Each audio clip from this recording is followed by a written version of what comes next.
آپ کا دوسرا سوال، تو 3 طلاق کا کہہ رہے تھے کہ میڈیا کافی 3 طلاق اچھال رہی ہے، اور اس کا کیا جواب ہے؟ افسوس کی بات ہے کہ معاشرے میں، مسلمان کے معاشرے میں 3 قسم کی طلاق ہے. مسلمان کے معاشرے میں، سوسائٹی میں، ایک طلاق بدعت، طلاق ایک ساتھ میں ہو جاتی ہے. ایک طلاق حسن، جو طلاق دو، 1 ماہ رکو حیض کے لیے، پھر طلاق دو، پھر رکو، پھر تیسرا طلاق دو. اور تیسرا طلاق حسن، جو بالکل صحیح طریقہ ہے، جو قرآن شریف کی ہے، طلاق دو اور 3 ماہ رکو. قرآن کی آیت ہے سورہ بقرہ میں، سورہ نمبر 2 آیت نمبر 228 میں لکھا ہوا ہے کہ جب بھی آپ طلاق دیں گے تو 3 ماہ یا 3 حیض کی عدت ہے. تو طلاق پورے مکمل ہونے کے لیے 3 حیض یا 3 ماہ، 3 مینسٹرل سائیکل اور 3 منتھلی کورسز مسٹ ہے، کمپلسری ہے. افسوس کی بات ہے کہ یہ جو اختلاف امت میں ہے اس کی ایک وجہ ہے. ایک صحیح حدیث ابن عباس رضی اللہ عنہ وہ فرماتے ہیں کہ محمد صلی اللہ علیہ وسلم کے دور میں 3 طلاق ایک ہی مانی جاتی تھی. حضرت ابو بکر کے دور میں 3 طلاق ایک ہی مانی جاتی تھی. حضرت عمر کے پہلے 2 سال کے دور میں 3 طلاق ایک ہی مانی جاتی تھی. لیکن اس کے بعد حضرت عمر رضی اللہ عنہ اس سچویشن کو دیکھ کے وہ کہتے اگر کوئی شخص 3 دے دیا تو 3 ہو جاتی ہے. اس حدیث کی وجہ سے جو اختلاف امت میں ہے، اور کئی علماء میں اختلاف ہے، لیکن علماء میں اختلاف ہے، رہیں گا ایک منچ پہ آئیں گے کہ اللہ عالم. لیکن اگر آپ قرآن کی روشنی میں پڑھتے ہیں، قرآن میں طلاق کا ذکر کیا گیا ہے سورہ بقرہ میں، سورہ نمبر 2 آیت نمبر 228 سے لے کے 240 تک، اور سورہ طلاق میں سورہ نمبر 65 آیت نمبر 1 سے 7.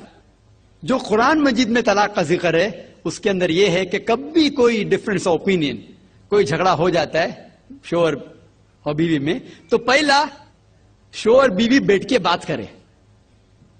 ایسا نہیں کہ بیوی نے نمک زیادہ ڈال دیا اور طلاق کہہ دیا اور طلاق ہو گیا. اگر بیوی میں نمک زیادہ ڈالا، بولے آپ کو نمک کم چاہیے، معاملہ سلجھ جائے گا، بیٹھ کے بات کرو.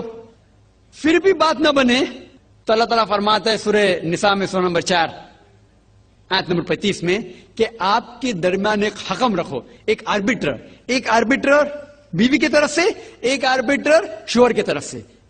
مطلب آربیٹر حکم کہتے ہیں، آربیٹر کو حکم رکھو بیوی کی طرف سے اور شوہر کی طرف سے، اور معاملہ کو سلجھا لو. پھر بھی اگر بات نہیں مانے تو آپ پھر طلاق دے سکتے ہیں. تو طلاق دیتے ہیں تو کئی اس کے کرائٹیریاز ہے کہ حیض کے وقت طلاق مت دو، جب آپ غصے میں طلاق مت دو، شراب کی حالت میں طلاق مت دو.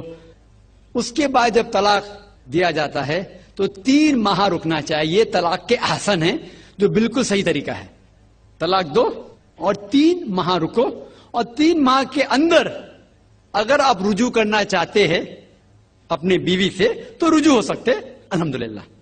اگر 3 ماہ تک آپ سمجھتے نہیں مجھے میرے بیوی سے الگ ہونا ہی چاہیے، تو 3 ماہ کے بعد، عدت گزرنے کے بعد، آپ دونوں میاں بیوی نہیں رہتے، آپ الگ ہو جاتے.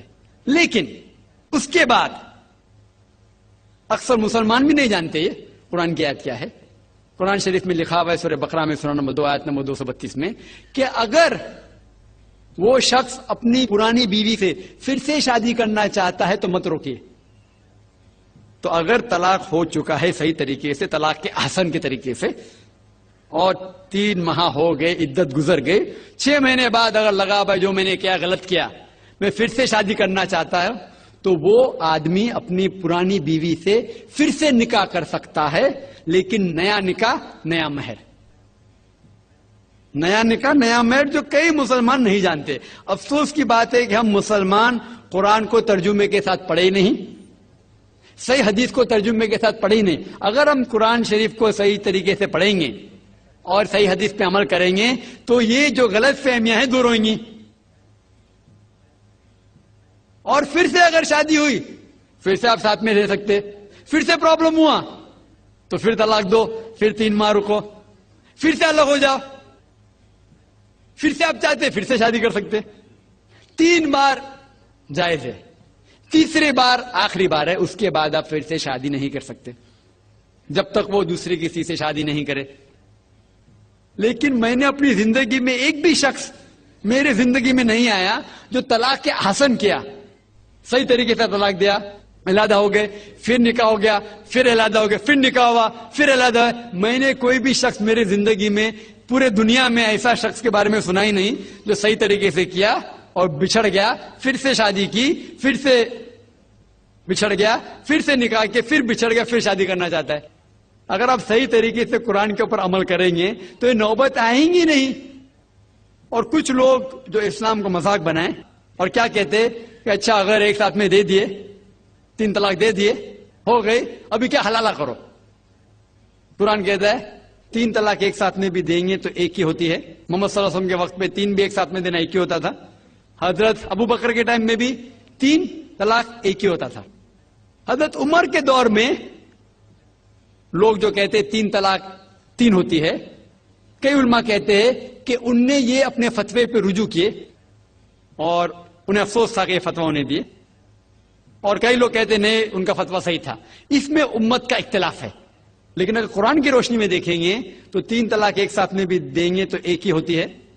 حضرت عمر کے دور میں رضی اللہ عنہ انہوں نے کہا تھا کہ ہم اسے کہہ نہیں سکتے، کیا وہ غلط ہے، لیکن علماء یہ کہتے ہیں، مثال تو ابن تیمیہ، شیخ ابن تیمیہ، وہ کہتے ہیں کہ یہ حضرت عمر میں اللہ بھی پلیز رضی اللہ عنہ، وہ محمد صلی اللہ علیہ وسلم نے جو کہا اس کے اوپر نہیں ہے، اسی لیے ہمیں بات ماننا چاہیے قرآن اور اللہ کے رسول کی۔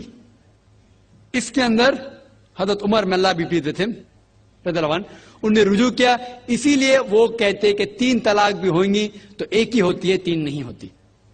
اس میں امت کا اختلاف اس لیے ہے کہ ہم نے قرآن پڑھے ہی نہیں۔ ہم اگر قرآن پڑھیں گے صحیح طریقے سے اور جانے، کئی لوگ یہ سمجھتے ہیں کہ طلاق کے لیے 3 بار بولنا ضروری ہے، اگر 3 بار نہیں کہیں گے طلاق ہوتی ہی نہیں۔ وہ ان کی نادانی ہے، وہ ان کی جہالت ہے۔ تو ہمیں کیا کرنا چاہیے؟